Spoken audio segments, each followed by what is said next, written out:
जय हिंद, नमस्कार और स्वागत है आप सभी महत्वाकांक्षी छात्र एवं अन्य दर्शकों का ग्रोथमूट यूपीएससी के यूट्यूब प्लेटफॉर्म पर संधि सेवा एवं अन्य प्रतियोगिता परीक्षाओं के लिए अति महत्वपूर्ण एवं अति उपयोगी ऐसी संशोधित संपादकीय विश्लेषण की आज की चर्चा में मैं हूं आपके साथ ध्रुव जानी। आज की चर्चा यानी 6 सितंबर 2021 की चर्चा, जन्माष्टमी की छुट्टियों के बाद यह इस प्लेटफॉर्म पर पहला लेक्चर होगा। और वैसे छुट्टियाँ तो 3-4 दिन ही थी, मगर उसके बाद we are working on our website. तो अब आप www.growthmounteducation.com की वेबसाइट के ऊपर भी आप विजिट कर सकते हैं। लगभग जो साइट डेवलपमेंट है, जो वेब डेवलपमेंट का काम है, वो संपूर्ण हो चुका है। मात्र और मात्र कुछ मिसलेनियस चीज़ें बाकी है, तो उसके ऊपर हम लोग काम कर रहे हैं। तो इसीलिए अब आज से हम लोग प्रतिदिन रेगुलरली जो करंट अफेयर्स है, जो संपादकीय लेख है, उनकी चर्चा यहाँ से फिर से हम लोग रिज्यूम करेंगे। आज के दिन 2 महत्वपूर्ण चीज़ों के बारे में, 2 महत्वपूर्ण मीडिया रिपोर्ट्स के बारे में देखना है। हालांकि उसमें से एक एडिटोरियल है, मगर उसे हम मीडिया रिपोर्ट के श्रृंखला में रख सकते हैं। दोनों ही आपको दृश्यमान है। सबसे प्रथम सिम्बेक्स यानी कि सिंगापुर और भारत की जो संयुक्त नौसेना अभ्यास है, उसके बारे में है। उसकी जो है उसका 28th एडिशन यानी कि उसका 58वां संस्करण है, उसके बारे में देखना है। और साथ ही में ड्रोन रूल्स जो कि न्यूली नोटिफाइड है, नए अधिसूचित किए गए हैं, उसके बारे में भी हम लोग समझेंगे। अगर सिम्बेक्स की बात करें तो उसका सोर्स प्रेस इन्फॉर्मेशन ब्यूरो यानी कि पीब है, और साथ में द हिंदू है। वहीं ड्रोन रूल्स 2021 जो है उसका सोर्स मात्र और मात्र संपूर्णतः द हिंदू है। दोनों को एक के बाद एक हम लोग देखेंगे। सेम हमारी मोडस ऑपरेंडी से, जिस मोडस ऑपरेंडी को इस पर्टिकुलर सेक्टर में, इस पर्टिकुलर सेगमेंट में हम लोग फॉलो करते हैं, देखेंगे। शुरुआत करेंगे सिम्बेक्स से।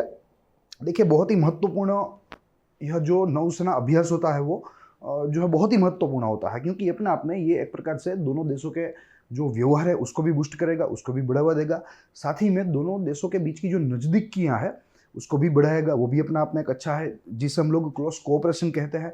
डिफेंस टाइज भी बढ़ाएगा, और साथ ही में जो अड़ोस पड़ोस में जो उत्पन्न होने वाले खतरे हैं, उन खतरों से भी हमें बचाने के लिए यह जो एक्सरसाइज है, यह जो अभ्यास है, वो हमें बहुत ही जो है उपयोगी साबित होते हैं। देखेंगे, जैसे आपको कवर दृश्यमान है, यह इस एक्सरसाइज का फोटो है। वैसे कई सारी तस्वीरें हैं, मगर इनमें से एक प्रतीकात्मक तस्वीर को हमने यहाँ लिया है। सारे लेख को हम लोग 4 बिंदु के तहत समझेंगे। जैसे आपको मालूम ही है, हम लोग पूरा एजेंडा जो है, कोई भी मुद्दा हो, कोई भी आर्टिकल हो, कोई भी लेख हो, उसका पूरा जो एजेंडा है वो हम लोग तैयार करते हैं। कार्य सूची के तहत ही हम लोग चीज़ों को समझते हैं, ताकि जो है चीज़ों को आसानी से हम लोग याद रख सके, और साथ ही में इसको समझने में भी हमें आसानी रहे। तो 4 बिंदु है। सबसे प्रथम वाई न्यूज़ यानी कि समाचार खबर में क्यों है, about media report, about SIMBEX यानी कि इस पर्टिकुलर एक्सरसाइज अभ्यास के बारे में, and at last about joint maritime exercise 2021। ठीक है, तो ये कुल 4 बिंदु के तहत हमें चीज़ों को समझना है। रही बात इसके एग्जाम रिलेवेंस की, तो यहाँ आप देख सकते हैं कि किन किन सब्जेक्ट्स के साथ आज का ये मुद्दा एसोसिएटेड है। सबसे प्रथम जीएस पेपर 2 एंड उसके बाद जीएस पेपर 3 दोनों के साथ रिलेटेड है। जीएस पेपर 2 बने के इंटरनेशनल रिलेशंस या अंतर्राष्ट्रीय संबंध कह लीजिए, और उसमें भी द्विपक्षीय संबंध कह लीजिए, या उसमें भी आप जो है सुरक्षा संबंध कह सकते हैं, डिफेंस कोऑपरेशन कह सकते हैं, सिक्योरिटी कोऑपरेशन कह सकते हैं। देन आफ्टर जीएस पेपर 3 में बायलैटरल नेवल एक्सरसाइज यानी कि द्विपक्षीय नौसेना अभ्यास, and after that maritime security यानी कि समुद्री सुरक्षा। तो इन सारे मुद्दों के साथ आज का ये मुद्दा जुड़ा हुआ है। साथ ही में जैसे आपको मालूम है कि संधि सेवा हो, चाहे वो केंद्र लेवल की हो, चाहे वो राज्य लेवल की हो, राज्य स्तर की हो, उसमें डिफेंस जो टाइज होती है, जो डिफेंस सेक्टर होता है, उसको लेकर यहाँ प्रश्न जो है वो पूछे जाते हैं, चाहे प्रिलिमिनरी हो, चाहे मेंस हो, चाहे वो हमारे इंटरव्यू हो। तो यहाँ उस तरीके से देखें तो ये मुद्दा अपने आप में महत्वपूर्ण है। Plus preliminary point of view से अगर देखें तो यहाँ जो ये अभ्यास होते हैं, चाहे वो नौसेना के हो, चाहे वो हमारे आर्मी के हो, चाहे वो हमारे एयरफोर्स के हो, तो उनका रिलेवेंस भी यहाँ बहुत ही रहता है हमारी प्रिलिमिनरी में। क्योंकि अक्सर यहाँ जो पेपर्स बनते हैं, जो सेट होते हैं, उनमें ऐसे सवाल पूछे जाते हैं, मैथ द फॉलोइंग दिए जाते हैं, या किसी भी एक एक्सरसाइज के बारे में हमें कुछ विस्तृत माहितियों के तौर पर प्रश्न पूछे जाते हैं। तो यहाँ अगर जो है उस तरीके से देखें तो मुझे लगता है कि ये प्रश्न या ये आज का मुद्दा जो है वो हमें हमारी परीक्षाओं के तीनों स्तर में हमें बहुत ही जो है उपयोगी होगा। साथ ही में एक जिम्मेदार नागरिक होने के नाते, भारत के नागरिक होने के नाते, हमें ये चीज़ें जो है वो मालूम होनी चाहिए। तो यहाँ हम लोग अब इस कार्यसूची के तहत इस मुद्दे को विस्तृत से समझने का प्रयास करेंगे। शुरू करेंगे हमारी चर्चा वाई न्यूज़ से यानी कि समाचार में क्यों। देखिए, 28th edition of SIMBEX conducted between 2 nations, ये हमें याद रखने वाली माहिती है। इस पर्टिकुलर एक्सरसाइज का यह 28वां संस्करण है। ठीक है, तो निरंतर ये चली आ रही जो है ये अभ्यास है, तो ये हमें याद रखना होगा, between two nations namely India and Singapore. Why news 3-day exercise from 2 सितंबर, ये इसका दूसरा मुद्दा है। ठीक है, ये जो एक्सरसाइज थी, जो अभ्यास था, वो 3 दिन का था, 3 दिवसीय था, एंड इट स्टार्टेड फ्रॉम 2 सितंबर टू 4 सितंबर 2021, यानी कि बहुत ही ताज़ा अभ्यास है। तो इसलिए करंट अफेयर्स का भी एक अपने आप में महत्वपूर्ण मुद्दा है। तो ये बात रही समाचार में क्यों है। उसके बाद मुद्दा देखें तो हमें इस मीडिया रिपोर्ट के बारे में समझना है। मीडिया का जो लेख आया, यहाँ कई सारी चीज़ें जो है वो अपने आप में हमें महत्वपूर्ण साबित होती है, उपयोगी साबित होती है।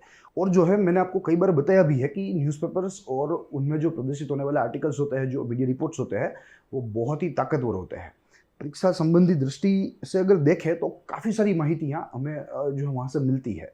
यानी कि न्यूज़पेपर्स जो होते हैं वो काफ़ी सारी माहितियाँ रिवील करते हैं, तो उसे हमें जो है पकड़ना चाहिए। और यहाँ मैं आपके सामने इसे पकड़ कर रखने का प्रयास करता हूँ। तो एक के बाद एक 3-4 बिंदु देखने हमें मीडिया रिपोर्ट में, समझेंगे, देखेंगे। सबसे प्रथम, both nation carried out a mega war game in southern fringes of South China Sea. Yes, यानी कि सिंगापुर जो है, सिंगापुर स्थित है, उसका साउदर्न एरिया में, यानी कि वहाँ साउथ चाइना सी लगता है।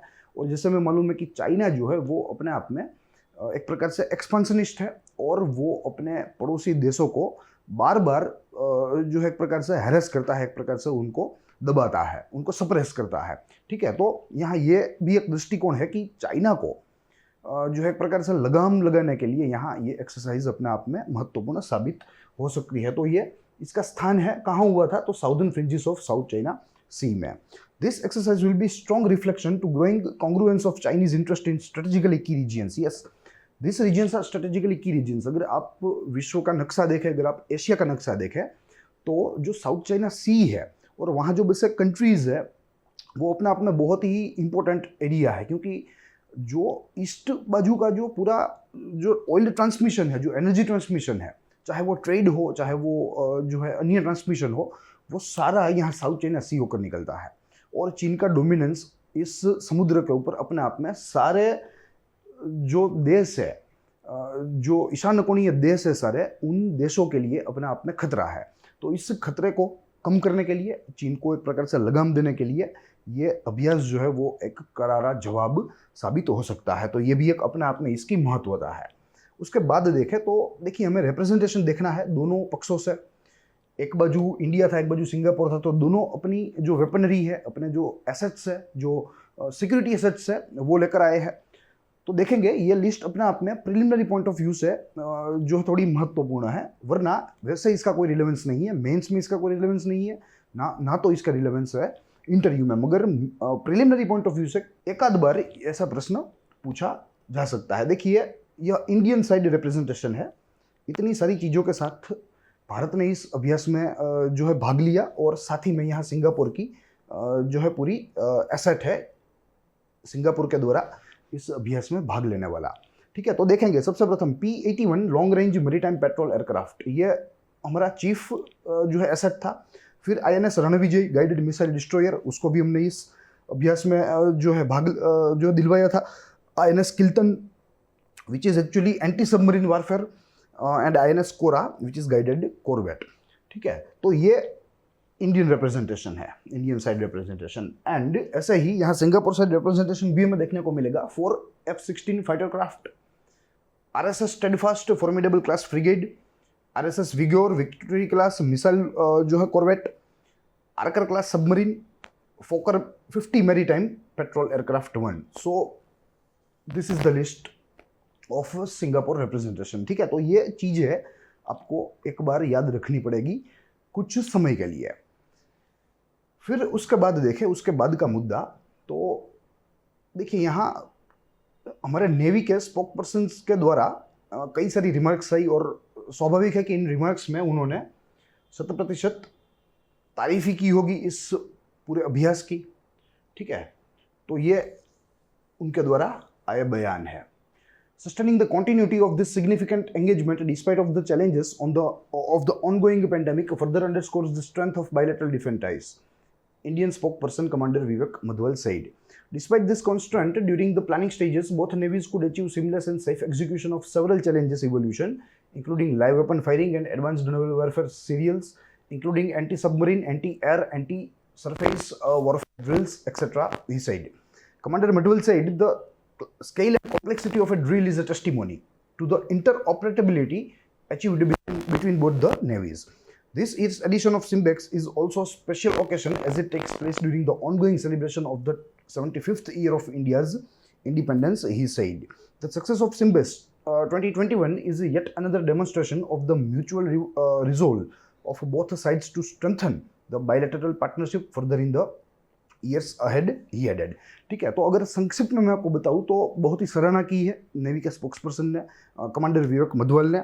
साथ ही में बताया है कि ऐसे महामारी के समय में दोनों देशों के द्वारा इसका आयोजन होना ही वही अपने आप में एक बहुत ही गहरी जो है बहुत ही गहरे सुरक्षा संबंध का प्रतीक है। तो ये एक अपने आप में बहुत ही अच्छी चीज़ है। साथ ही में यहाँ बताया गया है कि सिम्बेक्स की जो आज क्वालिटी है, ठीक है, जब सिम्बेक्स शुरू हुई थी 1993 में या 1994 में, तो वो बहुत ही बेसिक एक जो है सबमरीन एक्सरसाइज थी।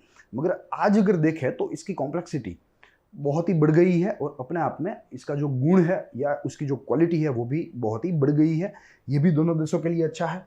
साथ ही में यहाँ कई सारी चीज़ों को, जिन चीज़ों में अभी एक्सपर्टीज नहीं है, ठीक है, उन चीज़ों को भी दोनों नेवी साथ में मिलकर, यानी कि सिंगापुर की नेवी, भारत की नेवी साथ में मिलकर इन चीज़ों को सुलझाने का प्रयास कर रही है, नई चीज़ों को सीखने का प्रयास कर रही है। तो अपने आप में दोनों देशों के लिए बहुत ही अच्छा, बहुत ही सकारात्मक यह अभ्यास है, ऐसा यहाँ हमारे नेवी के स्पोक्स पर्सन के द्वारा अधिकृत रूप से हमें कहा गया है। तो यह बात रही मीडिया रिपोर्ट की। अब उसके बाद का बिंदु देखें तो हमें इस पर्टिकुलर एक्सरसाइज के बारे में देखना है, सिम्बेक्स के बारे में ही देखना है। 3-4 बिंदु में देखना है। सबसे प्रथम bilateral maritime naval exercise between India and Singapore. Yes, द्विपक्षीय है, बायलैटरल है और इसीलिए इसे यहाँ बायलैटरल कहा जाता है। Maritime naval exercise between India and Singapore initiated from 1994, ठीक है, 1994 से इसकी शुरुआत हुई and since 1994 every year it is organised, ठीक है। तो ये अपना आप में इसकी एक विशेष बात है। Indian Navy's longest uninterrupted bilateral maritime exercise with any foreign navy. Yes, ये एक बिंदु ऐसा है कि जो प्रिलिमिनरी पॉइंट ऑफ व्यू से हमें पूछा जा सकता है। सिम्बेक्स के बारे में निम्नलिखित में से सही कथनों को चुने, ऐसे प्रश्नों में जो है ऐसे स्टेटमेंट्स रखे जाते हैं और इनमें कुछ क्लाइमेक्स जो है वो साथ में रखा जाता है जो हमें भूल करवाता है, ठीक है। तो Indian Navy's longest uninterrupted bilateral maritime exercise, किसी भी विदेशी नौसेना के साथ भारतीय नौसेना ने अनइंटरप्टेड, यानी कि किसी भी प्रकार का जो है हर्डल नहीं आया इस पर्टिकुलर एक्सरसाइज में, और ईयर बाय ईयर, वर्ष प्रति वर्ष इसका आयोजन होता आया है। तो ये अपने आप में इसकी एक विशेषता है। उसके बाद देखें, उसके बाद का बिंदु, तो exercise is emblematic to sustaining the continuity of the significant engagement despite challenges of the ongoing pandemic further underscores the strength. Yes, ये जो कमांडर विवेक मधवल ने मैं बताया वो मुद्दा भी यहाँ हमें एक इसके रूप में देखना होगा, क्योंकि ये अपने आप में एक चिन्हात्मक है। ये अभ्यास जो है पूरा वो अपने आप में चिन्हात्मक है और ये इस बात का चिन्ह है कि despite of this ongoing hurdles, ठीक है, दिस ऑनगोइंग कॉन्स्टेंट्स, यानी कि ऐसे पेंडेमिक जैसे, फिर भी दोनों देश जो है वो सफल हुए इसका आयोजन करने में। तो यही अपने आप में इस अभ्यास के लिए, भारत के लिए, सिंगापुर के लिए और पूरे क्षेत्र के लिए बड़ी बात है। फिर उसके बाद देखें तो scale and complexity of the drill is an ample testimony, yes, to the interoperability achieved between both navies. Yes, interoperability जो है वो बहुत ही एक प्रीरिक्विजिट एलिमेंट होता है, because in case of emergency अगर दोनों नौसेना के बीच में कोऑर्डिनेशन ही ना हो, ठीक है, तो मामला जो है वो पूरा बिगड़ सकता है। तो यहाँ इन अभ्यासों का एक उद्देश्य भी रहता है कि दोनों जो फॉरेन नेवीज है, ठीक है, वो अलग अलग कल्चर से आई है, अलग अलग ट्रेनिंग से आई है, तो कैसे इनमें इंटर ऑपरेटिबिलिटी बढ़ाए, तो अभ्यास में ये भी एक ध्यान रखा जाता है और इस दृष्टि से ये अपने आप में महत्वपूर्ण अभ्यास कह सकते हैं, ठीक है। तो ये एक उसका मुद्दा रहा। फिर उसके बाद exercise is grown tactical and operational complexities progressed from basic submarine warfare. Yes, जिसका जिक्र मैंने अभी किया, जब शुरू हुई 1993-94 में, तो मात्र और मात्र यह एक बेसिक सबमरीन अभ्यास था, बेसिक सबमरीन एक्सरसाइज थी। मगर आज अगर इसकी जटिलता देखें, अगर इसका डेवलपमेंट देखें, तो हमें लगता है कि ये बेसिक नहीं है, मगर आज ये एक बहुत ही अत्याधुनिक, जिसको बोलते हैं स्टेट ऑफ आर्ट एक्सरसाइज, हम लोग इसे कह सकते हैं। तो ये भी एक इसकी सकारात्मक बाबत है। ठीक है, तो ये सारी चीजें हैं जो कि हमें अबाउट सिम्बियक्स से समझनी थी। अब देखिए, यह पूरी एक सूची है हमारे सामने, ऐसे देशों की सूची जिनके साथ भारतीय नौसेना ने वर्ष 2019 से 2021 तक, वर्ष 2019 से 2021 तक नौसेना अभ्यास किया हो।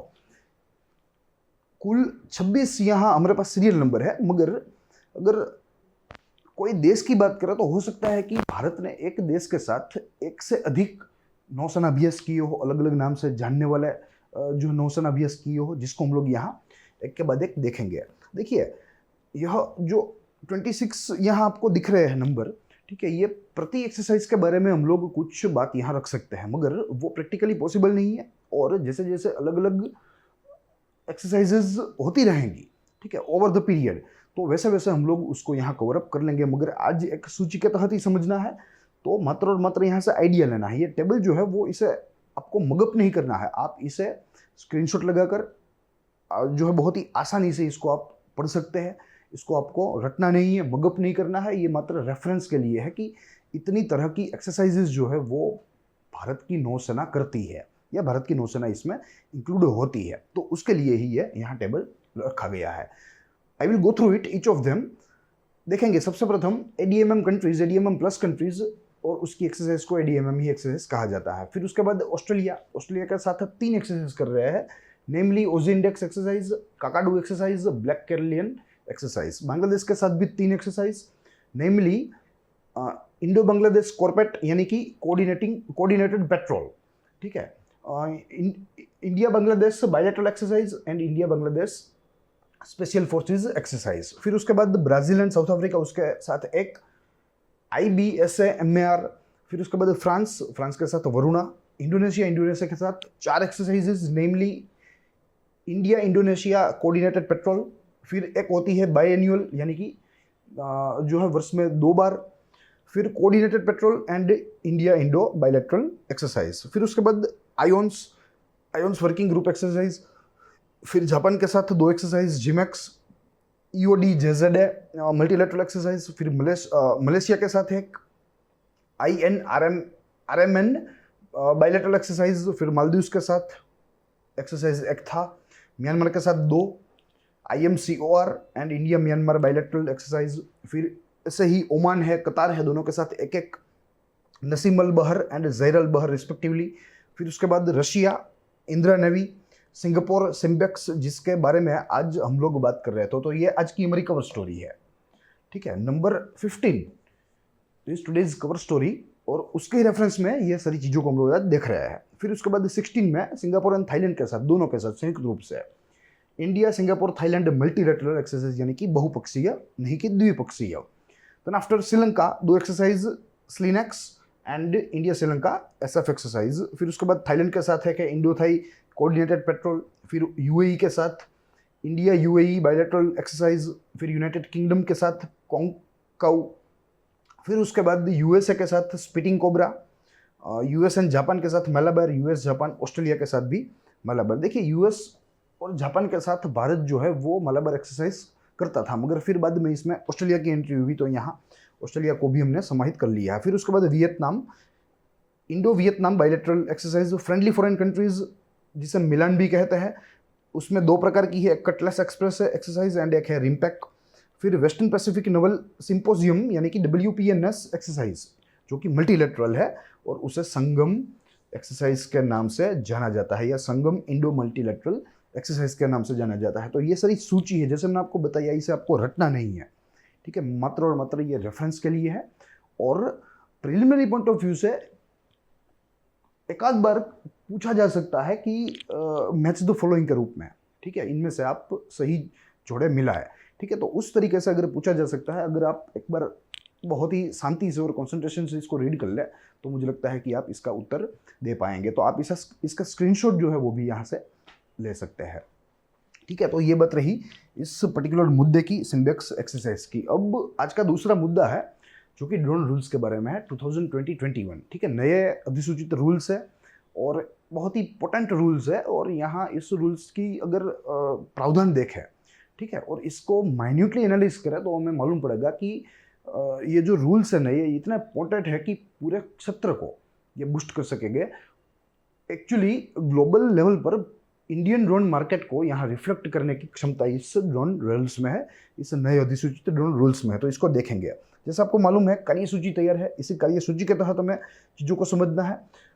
कवर पर आप एक प्रतीकात्मक ड्रोन देख सकते हो, और जैसे आपको मालूम ही है कि साइंस एंड टेक्नोलॉजी जो है वो बहुत ही तेज़ी से आगे जा रही है, रिसर्च एंड डेवलपमेंट भी बहुत ही तेज़ी से आगे जा रहा है। तो आज हम लोग ड्रोन एज में आ गए हैं, ठीक है, जहाँ अधिकतम काम जो है, कार्य जो है वो ड्रोन के द्वारा किया जा सकता है, देखेंगे। और इसीलिए यहाँ सरकार को भी एक रूल लेकर या एक नियम लेकर आना पड़ा, ताकि इस पूरे क्षेत्र को अच्छी तरीके से जो है रेगुलेट कर सके, इसे नियंत्रण इसके ऊपर ला सके। एसोसिएट सब्जेक्ट की बात करें तो फिर से GS paper 2 and GS paper 3। GS paper 2 में government policy and interventions, and GS paper 3 में डिफेंस टेक्नोलॉजी, या इसमें साइंस एंड टेक्नोलॉजी की जो है एक सब सब्जेक्ट में डिफेंस टेक्नोलॉजी को भी रख सकते हैं और सीधा भी रख सकते हैं, ठीक है। तो ये इसका एग्जाम रिलेवेंस है। देखेंगे चीज़ों को, सबसे प्रथम वाई न्यूज़ में देखना है, फिर उसके बाद लेख के बारे में समझना है। जैसे मैंने आपको बताया कि ये जो ड्रोन का जो लेख छपा था द हिंदू में, ये अपने आप में एडिटोरियल के जो है रूप में था, नहीं कि मीडिया रिपोर्ट के रूप में। मगर यहाँ ये मुद्दा ही ऐसा है कि हम लोग इसे एडिटोरियल में भी देख सकते हैं, मीडिया रिपोर्ट में भी हम इसे देख सकते हैं। फिर उसके बाद अबाउट ड्रोन रूल्स 2021 देखेंगे, जो कुछ माहितियाँ हैं, जो कुछ महत्वपूर्ण प्रावधान है या कुछ अन्य संबंधी माहितियाँ हैं, इन सारी चीज़ों को यहाँ देखेंगे। और आखिरी में ड्रोन्स के बारे में समझेंगे कि ये आखिरी ड्रोन्स होते क्या है। तो शुरू करेंगे हमारी चर्चा समाचार में क्यों से। 2 मुद्दे। सबसे प्रथम, civil aviation ministry has notified drone rules. Yes, तो सबसे प्रथम ये जो वाक्य है इसमें ही एक जवाब छिपा है, और जवाब ये है कि ड्रोन रूल्स जो है वो किन के द्वारा रेगुलेट किए जाते हैं, किन के द्वारा पब्लिश किए जाते हैं, किन के द्वारा बनाया जाता है, ठीक है। तो वो सारी चीज़ों का आंसर एक ही है, और वो है सिविल एविएशन मिनिस्ट्री। फिर दूसरा बिंदु कहता है कि newly notified rules changed many technicality related to the sector. Yes, इस सेक्टर में जो आज दिन तक चल रहा था, इन चीज़ों में से अधिकांश चीज़ों को इस नए अधिसूचित नियमों ने जो है इसमें फेरफार कर दी है, इसको बदल डाला है, ये इसमें सुधार कर दी है। तो ये अपने आप में ये रूल्स कितने कॉम्प्रिहेंसिव है, कितना डिस्क्रिप्टिव है, उसका जो है रिफ्लेक्शन हमें यहाँ मिलता है। तो ये बात रही समाचार में क्यों है। दूसरे बिंदु में हमें देखना है इस लेख के बारे में। इस लेख के बारे में काफ़ी सारे बिंदु है, और एक एक बिंदु को हम लोग यहाँ समझते चलेंगे। जैसे आपको मालूम ही है कि न्यूज़पेपर्स की ताकत जो है वो बहुत ही होती है, ठीक है। Newspapers actually are powerhouse of general knowledge of current affairs information, ठीक है। तो उससे आप माइन्यूटली डिटेलली आप पढ़े, जो रिलेवेंट माहितियाँ हैं, जो रिलेवेंट समाचार है उसको आप पढ़े। आप अपने रीजनल को, अपने सिटी के न्यूज़ को कम प्रेफरेंस दे, वहीं नेशनल लेवल के, स्टेट लेवल के, इंटरनेशनल लेवल के जो न्यूज़ है उनको प्रेफरेंस ज़्यादा दे, उनको माइन्यूटली पढ़े। जो डिटेल उसमें सारी दी हुई है, उन सारी डिटेल को आप एक्सट्रैक्ट कीजिए। जो है मैं आपको लिख कर दे सकता हूँ कि जो न्यूज़पेपर्स में से जो माहिती निकलती है वो माहितियाँ, वो करंट अफेयर्स और कहीं नहीं निकल सकता। तो इसलिए न्यूज़पेपर्स आप रखने की जो है पढ़ने की एक आदत रखिए। देखेंगे यहाँ अबाउट मीडिया रिपोर्ट या अबाउट आर्टिकल में। सबसे प्रथम article discuss about potential of newly notified drone policy. Yes, article में ढेर सारी जम के इस न्यू रिलीज्ड ड्रोन पॉलिसी की सराहना की गई है, इसकी प्रशंसा की गई है, क्योंकि अपने आप में ये अच्छी नीति है। फिर PM Modi on Thursday tweeted. Yes, PM Modi ने भी इसकी सराहना की, और उन्होंने तो 2 ट्वीट कर डाले जिसकी तस्वीर हमारे सामने है। सबसे प्रथम में लिखा है, द न्यू ड्रोन पॉलिसी या rules usher in a landmark movement for this sector in India. The rules are based on the premise of trust and self-certification. Approvals, compliance requirement and entry barriers have been significantly reduced. Yes, तो ये अपना आप में यहाँ एक अच्छी बात है। और जैसे यहाँ लिखा गया है कि जो सेल्फ सर्टिफिकेशन के ऊपर बेस्ड है, फिर उसके बाद जो कॉम्प्लियंस रिक्वायरमेंट है, फिर अप्रूवल्स है, ठीक है, इन सारी चीज़ों को ड्रास्टिकली कम कर दिया गया है, ठीक है। वो बहुत ही थी इस सेक्टर में, और इसी की वजह से यह सेक्टर जो है वो अपने आप में थोड़ा सा जो सप्रेसिव रहा था। मगर अब इसे एक अवकाश मिल गया है, अब इसे एक जगह मिल गई है जो है प्रॉस्पर होने की, इसका ग्रोथ होने की। तो यहाँ अब ये सेक्टर में ग्रोथ हमें देखने को मिलेगा। The new drone rules will tremendously help startup and our youth working in the sector. It will open up new possibilities for innovation and business. It will help leverage India's strength in innovation, technology, and engineering to make India drone hub. ठीक है, तो ये सारी चीज़ें हैं जो कि इस पर्टिकुलर रूल के अच्छे अमलीकरण से हमें प्राप्त हो सकती है, और ऐसी कल्पना यहाँ हमारे नरेंद्र मोदी ने की है। फिर उसके बाद का मुद्दा देखें तो said rules usher in landmark movement for the sector. Yes, ये जिक्र हमने देखा प्रधानमंत्री नरेंद्र मोदी की ट्वीट पर। फिर उसके बाद civil aviation minister Jyotiraditya Scindia said rules were aimed at simplifying the procedure and reducing compliance burden for drone operation। Yes, प्रति सेक्टर अब धीरे धीरे डिजिटल होने जा रहा है। ई गवर्नेंस के जो है दिशा में हमारी सरकार जो है वो चल रही है, तो ये उसी का भाग है, डिजिटल इंडिया का ही भाग है। और अब तक जो क्लियरेंस लेने के लिए जो फिजिकली जो है जाना पड़ता था डेजिग्नेटेड कचहरियों में, सरकारी डेजिग्नेटेड कचहरियों में, अब वो ऑनलाइन प्लेटफॉर्म के तहत कोई भी यूज़र है वो बहुत ही आसानी से अपने घर बैठे मात्र और मात्र इंटरनेट कनेक्शन की मदद से यह सारी चीज़ें जो है वो यहाँ चीज़ों का पंजीकरण करवा सकता है। चाहे अप्रूवल लेनी हो तो अप्रूवल भी ले सकता है। तो ये यहाँ सिविल एविएशन मिनिस्टर हमारे हैं, उन्होंने बताया कि ये अपने आप में जो रूल्स है वो इस सेक्टर में ईज को बढ़ावा देंगे, इस सेक्टर को आसान कर देंगे।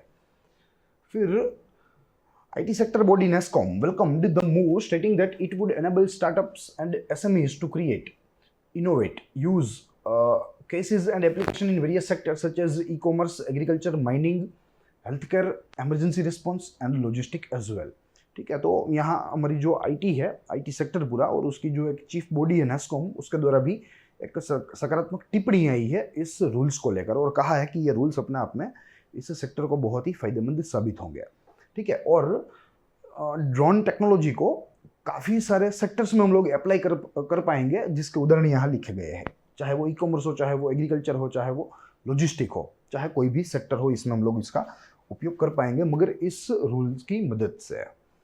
ठीक है, तो ये सारी चीज़ें थी। प्लस यहाँ कुछ की फीचर्स है इस न्यूली नोटिफाइड ड्रोन रूल्स के बारे में, जो नए अधिसूचित यह जो ड्रोन रूल्स है या जो नियम है उनकी कुछ विशेषताएं हैं, देखेंगे एक के बाद एक। सबसे प्रथम development of drone corridors for cargo deliveries. Yes, ये इसकी एक विशेष जो है बात है। मिनिस्ट्री ऑफ सिविल एविएशन के द्वारा ड्रोन कॉरिडोर्स का निर्माण किया जाएगा। उन ड्रोन कॉरिडोर्स में ड्रोन्स के द्वारा डिलीवरी, लॉजिस्टिक, ट्रांसपोर्ट, ठीक है, इन सारी सेवाओं का लाभ जो है वो लिया जा सकेगा। तो डेवलपमेंट ऑफ ड्रोन कॉरिडोर्स सबसे प्रथम पहली विशेषता।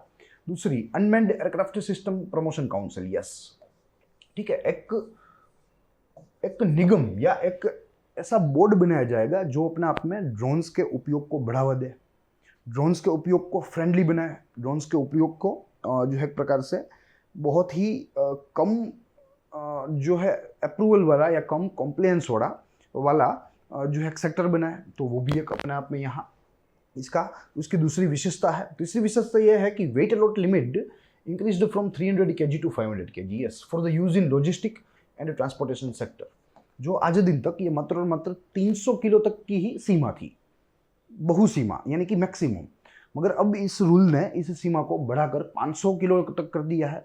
इसकी वजह से लॉजिस्टिक और ट्रांसपोर्टेशन में दिक्कत कम होगी, आसानी रहेगी, और लॉजिस्टिक और ट्रांसपोर्टेशन में ड्रोन्स का उपयोग जो है वो भी बढ़ेगा। फिर उसके बाद rules are based on trust, self certification, non intrusive monitoring. Yes, the rules are based on trust, self certification. ठीक है, भरोसे के ऊपर, जो यूजर है उनके ऊपर सरकार अब भरोसा करेगी। यूजर जो माहिती देगा सरकार उसको मानी रखेगी। फिर सेल्फ सर्टिफिकेशन की बात है, तो ये भी एक प्रकार से भरोसा ही हुआ। एंड मॉनिटरिंग जरूर किया जाएगा सरकार के द्वारा, मगर वो मॉनिटरिंग नॉन इंट्रूसिव होगा, यानी कि आपको वो इंटरप्ट नहीं करेगा, इंटरप्शन फ्री रहेगा। फिर उसके बाद जो पांचवी विशेषता है वो कहती है कि new rules will replace existing unmanned aircraft system rules which were notified in March 2021। Yes, इसी वर्ष जो है नए रूल्स नोटिफाई किए गए थे। 2020 में भी एक किए गए, फिर 2021 में भी एक किए गए, मगर जो अगस्त 2021 में नोटिफाई किए गए हैं वो इसको रिप्लेस कर देंगे, इसकी जगह ले लेंगे। यानी कि मार्च 2021 का ड्रोन नोटिफिकेशन अपने आप में अब नल हो जाएगा। It will overrule, it will overwrite. ठीक है, तो ये सारी चीज़ें हैं जो कि हमें यहाँ आर्टिकल में से समझने को, जानने को मिली है। अब तीसरे बिंदु में देखें तो इस रूल के बारे में कुछ समझेंगे। जो टेक्निकल बातें हैं, जो टेक्निकल चीज़ें हैं, इनको हम लोग यहाँ से समझने का प्रयास करेंगे, जिनमें हमें सबसे प्रथम इसका उद्देश्य देखना है। तो इसका पहला उद्देश्य है वो है कि to create digital sky platform. ठीक है, डिजिटल स्काई प्लेटफॉर्म का निर्माण करना ये इसका पहला उद्देश्य है। क्या है डिजिटल स्काई प्लेटफॉर्म? सबसे प्रथम, business friendly single window online system for registration and procuring approvals. Yes, business friendly online platform है। Online registration of all drones will happen through Digital sky platform. Yes, जिन जिन ड्रोन्स का जो पंजीकरण जरूरी है, अनिवार्य है, मैंडेटरी है, उनका रजिस्ट्रेशन ऑनलाइन हो जाएगा। अन्यथा अधिकांश जो ड्रोन्स है उनमें से जो पंजीकरण की प्रक्रिया है उसको हटाया गया है इस नए सूचना के द्वारा, इस नई अधिसूचना के द्वारा। मगर जिन जिन ड्रोन्स में पंजीकरण की ज़रूरत फिर भी है, उनका रजिस्ट्रेशन ऑनलाइन हो जाएगा और ये प्लेटफॉर्म के ऊपर होगा। Digital sky platform envisages minimal human interface on this platform and most permission will be self generated. Yes, ये एक इसकी कल्पना है और ये इसका मुख्य उद्देश्य है कि मिनिमम ह्यूमन इंटरफेस, जो व्यक्ति है वो बहुत ही कम से कम इसमें आएंगे। साथ ही में अधिकांश जो परमिशंस होगी, जो परवानगी होगी, वो सेल्फ जनरेटेड होगी, ऑटोमेटेड जनरेटेड होगी वाया कंप्यूटर। ठीक है, तो यहाँ मनुष्य को या इंटरमीडियरीज को कम करने की एक तरीके से बात की गई है। Then after, interactive airspace map will be displayed with 3 color code. Yes, there will be one color coded map on the platform which will be displayed and that will be interactive too. ठीक है, और इनमें 3 colour जो है का coding किया गया है। सबसे प्रथम ग्रीन है, फिर बाद में येलो है, फिर बाद में रेड है। यानी कि ग्रीन कॉरिडोर में, ग्रीन जोन में आपका ड्रोन जो है वो विदाउट प्रायर परमिशन फ्रीली उड़ा सकते हैं। येलो जोन में आपको थोड़ा ध्यान रखना पड़ेगा। 12 से 8 किलोमीटर, ठीक है, 12 से 8 किलोमीटर तक आप 200 फीट ऊंचाई के अगर नीचे उड़ाना चाहेंगे तो आपको परमिशन लेनी पड़ेगी, मगर अन्यथा नहीं लेनी पड़ेगी। और रेड जोन में तो आप ड्रोन जो है वो फ्लाई नहीं कर सकते। और रेड जोन जो होते हैं वो जो हाई सिक्योरिटी प्लेसेस होती है, ठीक है, उनके करीब ही होते हैं। जैसे चाहे एयरपोर्ट हो, चाहे कोई मिलिट्री एस्टेब्लिशमेंट हो, हमारी पार्लियामेंट हो, ठीक है, या चाहे कोई ऐसा कॉन्स्टिट्यूशनल बिल्डिंग हो।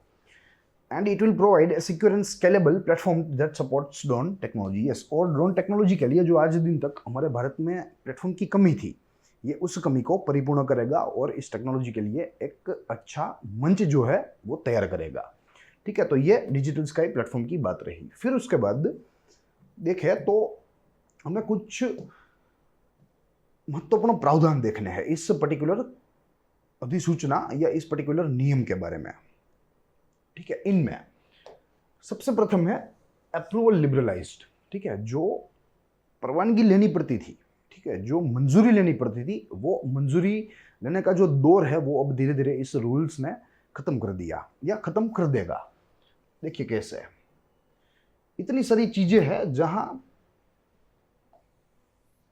पूर्व मंजूरी लेनी पड़ती थी, मगर अब इस रूल के लागू होने के बाद यहां इन उद्देश्यों के लिए अगर आप ड्रोन का उपयोग कर रहे हैं तो आपको मंजूरी लेने की जरूरत नहीं है। सबसे प्रथम, various approval formalities has been abolished under new law such as, सबसे प्रथम, no security clearance required before any registration और licence issuance for drones. Yes, no security clearance. ठीक है, सबसे प्रथम क्या होता था, अगर आप ड्रोन खरीदे तो एक सिक्योरिटी क्लियरेंस आपको करवाना पड़ता था। ठीक है, मगर यहाँ सबसे प्रथम इसके ऊपर ही जो है एक क्रॉस लग गया। नो टाइप सर्टिफिकेशन या यूनिक आइडेंटिफिकेशन कोड या number required for remote pilot licence for research and development of sector. ठीक है, अगर आप रिसर्च एंड डेवलपमेंट करना चाहते हैं इस सेक्टर में, तो उसके लिए अगर आप ड्रोन की खरीदी करोगे तो आपको ना तो टाइप सर्टिफिकेट जो है आपके पास मांगा जाएगा। टाइप सर्टिफिकेट यानी कि यह इस प्रकार का है, यह इस प्रकार का है, वैसा एक प्रमाण पत्र आता है या एक ऐसा जो ऐसा एक सर्टिफिकेट आता है। ठीक है, तो यहाँ R&D के लिए आपको ना तो कोई यूनिक आइडेंटिफिकेशन नंबर जो लेना पड़ेगा, ना तो किसी भी प्रकार का टाइप सर्टिफिकेट। तो ये भी एक अपने आप में अच्छी बात है। No pilot licence required for nano and micro drones for non commercial use. Yes, no pilot licence. ठीक है, अगर आप नॉन कॉमर्शियल यूज के लिए नैनो या माइक्रो ड्रोन्स का उपयोग कर रहे हैं और आपका जो हेतु है वो बिन वाणिज्यिक है, तो आपको लाइसेंस लेने की भी जरूरत नहीं है। No import clearance. ठीक है, अगर आप ड्रोन्स को एक्सपोर्ट करने के लिए इंपोर्ट कर रहे हैं, ठीक है, तो आपको किसी भी प्रकार के क्लियरेंस की जरूरत नहीं है। ठीक है, तो ये सारी चीजें हैं जो कि लिबरलाइज कर दी गई है। पूर्व इन सारी चीज़ों को करने के लिए किसी भी किस्म की अप्रूवल, किसी भी किस्म की परवानगी या सर्टिफिकेट, ये कुछ ना कुछ चाहिए था, मगर अब इस रूल ने ये सारी चीज़ों को एक झटके में नल कर दिया, शून्य कर दिया। अब उसके बाद देखें तो airport perimeter limit has been reduced. Airport perimeter कम कर दिया गया, यानी कि पहले क्या होता था कि सपोज ये समझ लो कि ये एयरपोर्ट है, तो इसके आजू बाजू 45 किलोमीटर तक आपको ड्रोन उड़ाने की अनुमति नहीं दी जाती थी, ठीक है, मंजूरी नहीं दी जाती थी। मगर अब ये डिस्टेंस को घटाकर 12 किलोमीटर कर दिया। तो अब यहाँ इस एरिया में आप अब धूमधाम से ड्रोन्स को उड़ा सकते हैं, मगर जैसे जैसे आप करीब जाएंगे एयरपोर्ट के, तो उस 12 किलोमीटर में आप ड्रोन वैसे नहीं उड़ा सकते, ठीक है। तो ये पेरीमीटर को घटा दिया, यानी कि एक प्रकार से ड्रोन के उपयोग को अवकाश दिया कि ड्रोन का उपयोग बढ़े, ज़्यादा से ज़्यादा ड्रोन का उपयोग करें।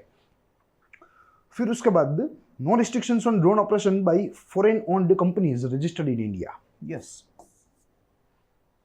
फॉरेन कंपनी है और उसका पंजीकरण भारत में हुआ है और उनके द्वारा ड्रोन्स का उपयोग हो रहा है, तो उसके ऊपर भी किसी भी किस्म की जो है कोई कार्यवाही नहीं होगी, कोई परमिशन जो है कोई अप्रूवल की ज़रूरत यहाँ नहीं है। फिर यहाँ एक मुद्दा छूट रहा है हमसे, जो कहता है कि no flight permission will be required to fly drones, ठीक है, in green zone. Green zone में तो किसी भी किस्म की परवानगी आपको नहीं चाहिए, 400 फीट तक, एंड येलो जोन में 200 फीट तक, मगर उसमें 8 से 12 किलोमीटर एयरपोर्ट का एरिया जो है वो थोड़ा सा संवेदनशील है, अन्यथा वो ग्रीन जोन के बराबर ही है, ठीक है। तो ये मुद्दा एक छूट रहा था। फिर ड्रोन कॉरिडोर की बात आई, जिसका जिक्र हमने शुरुआत में देखा कि सिविल मिनिस्ट्री जो है वो एक ड्रोन कॉरिडोर का निर्माण करेगी और ये ड्रोन कॉरिडोर अपने आप में ड्रोन के उपयोग को बूस्ट करेगा, उनको बढ़ावा देगा। Ministry will facilitate development of drone corridor for cargo deliveries. फिर drone promotion council to be set up. Yes, एक काउंसिल, एक निगम या एक बोर्ड का भी निर्माण होगा जो अपने आप में ड्रोन के उपयोग को बढ़ाएगा, to facilitate a business friendly regulatory regime. फिर उसके बाद safety features provided by newly notified rules such as real time tracking, geo fencing. तो ये सारी चीज़ों के ऊपर भी सरकार जो है वो कार्य कर रही है और जल्द से जल्द डिटेल के साथ सरकार जो है वो जो है लोगों तक आएगी, ठीक है। तो ये सारी कुछ चीज़ें हैं जो कि हम इसके मुख्य प्रावधानों में रख सकते हैं या की प्रोविजंस में रख सकते हैं। फिर कुछ संबंधी माहितियों को देखें अगर, ठीक है, तो काफ़ी सारी है, जिनमें से कुछ महत्वपूर्ण है, देखते चलेंगे। सबसे प्रथम, decision to liberalise drone policy came after recent drone incidents in Jammu. Yes, जैसे हम खबर देख रहे हैं कि जम्मू में पिछले महीने काफ़ी सारे ड्रोन अटैक्स हुए हैं, वो सारे क्रॉस बॉर्डर थे, मगर यहाँ इस पर्टिकुलर डिसीजन से, इस रूल से, जो रूल ड्रोन्स के उपयोग को बढ़ावा देता है, इस रूल से ये बात प्रतीत होती है कि हमारी जो गवर्नमेंट है उनका अप्रोच कितना बोल्ड है और कैसे वे कटिबद्ध है कि दुश्मन देश से आने वाले ऐसे ड्रोन्स को मार गिराया जाएगा, उनके सामने डट के हम लोग सामना करेंगे, मगर हमारे यहाँ ड्रोन्स को बढ़ावा देंगे और ड्रोन्स के उपयोग को बड़ा चौड़ा करेंगे। Liberalising drone policy reflects government's bold approach to counter rogue drones. Yes, जिसका जिक्र मैंने किया। Current move of central government will be a major breakthrough for Indian drone industry and would make India an over 5 billion drone market in next 5 years। Yes, ठीक है, इतना सक्षम है ये क्षेत्र।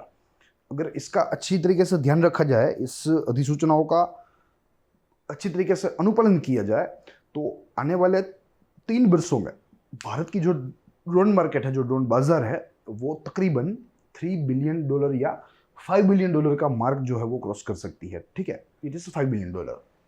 उसके बाद carriage of arms, ammunition, explosive and so on has been prohibited. Yes, यह नियम जो है वे ऐसी अवैध चीज़ों की आवागमन को जो है प्रतिबंधित करते हैं। Then after India and drone regulation, ठीक है, ये 3 चीज़ें हैं और चौथी चीज़ जो है वो आज हम लोग यहाँ पढ़ रहे हैं, ये मार्च वाला है, ठीक है। तो कुल 3 ऐसे रेगुलेटरी जो है पीसेज हमारे सरकार के द्वारा बने हैं जो कि ड्रोन को रेगुलेट करते हैं या इस पूरे क्षेत्र को रेगुलेट करते हैं। सबसे प्रथम 2019 में national counter rogue drones guideline, फिर उसके बाद अनमैन्ड एयरक्राफ्ट सिस्टम जिसे यूएस कहते हैं, रूल्स 2020। फिर वैसा ही एक यूएस रूल्स आया मार्च 21 में, एंड फिर से ये यूएस आया जो कि अगस्त 2021 का था, ठीक है, जो आज अब लागू होगा, या इसके ऊपर आज हम लोग बात कर रहे हैं। आज की ये कवर स्टोरी है। तो ये बात रही पूरी ड्रोन पॉलिसी के बारे में, उसके कुछ महत्वपूर्ण प्रावधान और उससे संबंधी कुछ अन्य माहितियों के बारे में। अब आगे देखें तो हमें कुछ ड्रोन के बारे में माहितियाँ देखनी है। देखिए ड्रोन्स, ठीक है, ये एक ऐसी टर्मिनोलॉजी है जो बहुत ही सरल है, और जो अनमैन्ड एयरक्राफ्ट होता है, जो मानव रहित विमान होते हैं, उनके लिए ये टर्मिनोलॉजी यूज होती है, ताकि अधिकांश लोग जो है वो ड्रोन समझकर, ड्रोन को सुनकर समझ सके कि भाई यस, ये एक प्रकार का ऐसा एयरक्राफ्ट है जिसमें कोई मानव नहीं होता और अलग अलग उद्देश्यों के लिए इसका उपयोग होता है। तो ये एक प्रकार की लेमन टर्मिनोलॉजी है। लेमन या माने सिंपल, बहुत ही सरल, ठीक है। और किसके लिए उपयोग होती है? तो अनमैन्ड एयरक्राफ्ट यानी कि मानव रहित विमान के लिए। There are mainly 3 subsets of unmanned aircraft, namely सबसे प्रथम remotely piloted aircraft, autonomous aircraft and model aircraft. देखिए अधिकांश जो ड्रोन हम लोग देखते हैं हमारे रोज के रोज जीवन में, वो ये रिमोटली पायलटेड एयरक्राफ्ट होते हैं, ठीक है, जो रिमोट से जो है कोई भी ऑपरेटर उसका थोड़ा दूर बैठकर भी इसे ऑपरेट कर सकता है, और यही प्रचलन में है आज अधिकांश। कई सारे इसका प्रकार है, इनको भी देखना है, मगर अन्य 2 प्रकार देखे अननेम्ड एयरक्राफ्ट के, तो वो है सबसे प्रथम ऑटोनोमस एयरक्राफ्ट जो अपने तरीके से चलते हैं, जैसे प्रोग्राम उसमें फिट किया होता है उस तरीके से, और एक है मॉडल एयरक्राफ्ट। अगर रिमोटली पायलटेड एयरक्राफ्ट की बात करें तो they consist of remote pilot station, they require command and control links. जो यहाँ कोई भी जो इसका ऑपरेटर है वो रिमोट से देता है, वो वहाँ इस रिमोट स्टेशन में रिफ्लेक्ट होता है, और उसी हिसाब से ड्रोन जो है वो बर्तन करता है। This type of unmanned aircraft can be classified into 5 types based on their weight. Yes, the classification is based on weight. सबसे प्रथम नैनो, फिर उसके बाद माइक्रो, फिर स्मॉल, मीडियम एंड लार्ज। अगर वर्तमान रूल्स के मुताबिक देखें तो नैनो जो है वो लेस देन 250 ग्राम, लेस देन और इक्वल टू है एक्चुअली, ठीक है, ये लेस देन और इक्वल टू 250 ग्राम से, यानी कि 250 ग्राम तक के ड्रोन्स को नैनो ड्रोन्स कहते हैं। 250 ग्राम से 2 किलो के ड्रोन्स को माइक्रो ड्रोन्स कहा जाता है। 2 किलो से 25 किलो तक के ड्रोन्स को स्मॉल साइज कहा जाता है। 25 किलो से 150 किलो तक मीडियम साइज, और 150 किलो से अधिक के ड्रोन्स को यहाँ बड़े ड्रोन्स या लार्ज ड्रोन्स कहते हैं, ठीक है। तो ये इसकी सूची है इसके प्रकार की, जिसका वर्गीकरण इसके वजन के मुताबिक किया गया है। तो यही सारी चीज़ें थी जो कि आज हमें इस 6 सितंबर 2021 के जो है इस एडिटोरियल एनालिसिस के सेशन में देखनी थी। 2 मुद्दे देखे, महत्वपूर्ण मुद्दे देखे। I hope you enjoyed the lecture. हम लोग मिलेंगे अगले दिन अगले संपादकीय लेख या अन्य मीडिया रिपोर्ट के साथ, उसके संशोधन, उसके विश्लेषण के साथ, और एक एग्जाम ओरिएंटेड प्रेजेंटेशन के साथ।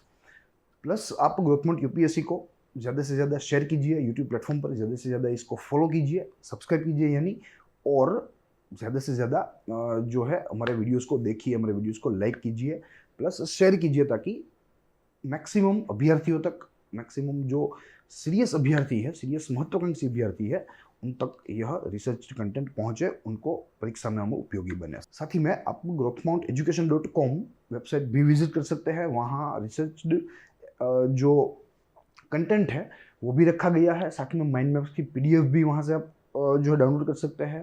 प्लस आप अलग अलग रेफरेंस बुक भी देख सकते हैं, और अन्य कई सारी माहितियाँ हैं, आप उसको भी देख सकते हैं। तो मैं अनुरोध करूँगा कि आप विजिट कीजिए हमारी वेबसाइट, उसको देखिए, एज ए यूज़र आप देखिए, और जो कोई सजेशन है वो सजेशन भी आप हमें दे सकते हैं। प्लस आई एम प्लानिंग कि थोड़ा मिसलेनियस जो चेंजेस अभी बाकी है इस वेबसाइट में, अगर वो जैसे ही पूरे होते हैं वैसे ही मैं एक ट्यूटोरियल बना दूंगा how to use a website, ठीक है। तो आप उसके तहत उसका उपयोग भी कर सकते हैं। तो आज इतना ही, हम लोग मिलेंगे अगले दिन। तब तक के लिए देखते रहिए ग्रोथमोड यूपीएससी। स्वस्थ रहिए, खुश रहिए। जय हिंद।